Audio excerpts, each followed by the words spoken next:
Hi, I'm Dr. Joan Friedman. Welcome to Twin Tuesday. I had a phone call the other day from a mom of 16-year-old adult fraternal twins, a boy and a girl. She's known my work for a long time, and she's made a very concerted effort to find separate schools for both children and to give them very much a sense of their own individuality. But she was calling because for two reasons. One is that her adolescent son, who was she always described as so sweet and wonderful, has sort of, as usual, overnight turned into somewhat of a difficult and sort of edgy adolescent. So she was calling to say that he had become very belligerent toward his sister and told her that she was not allowed to come to a dance at his school because he didn't want to have her there. So the mom was conflicted about what to do. And she told me that her daughter, who goes to another school, was planning to attend this dance with a bunch of other girls, like 20 other girls from other schools were all going to go. And she was in a dilemma. Does she abide by her son's wishes not to have his sister come, or does she take parental control, make a parental decision, and in her mind feel like it's fine if her daughter and her daughter's friends all go to the dance because it's much more of a generalized, bigger thing other than a kind of a small school dance that's going to involve just her son and his friends.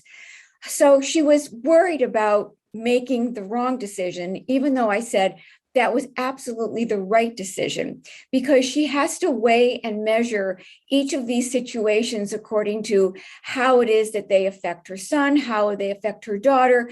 And she has to be the one to make the final decision, not her son, who doesn't want his sister to come, and not her daughter, who really isn't also the one who should be making these kinds of decisions.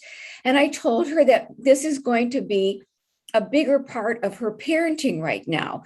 She said that up to this point, everyone in the family has been happy and fine, and they seem like the perfect family. And all of a sudden, her son is sort of turned into this adolescent monster who she doesn't recognize.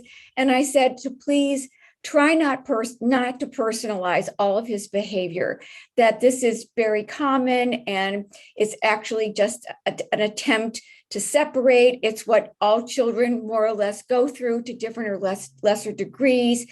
And that, she will have to really be in touch and be in charge of things to find out what she feels is appropriate and what she feels is not. So it is a tricky situation to navigate, and every family has their own difficulties and very sort of individual situations with adolescent twins.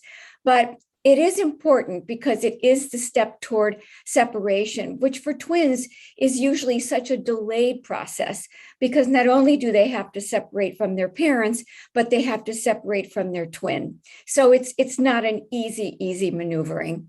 So thank you very much. And I will see you in a few weeks. Bye-bye. Thanks for listening.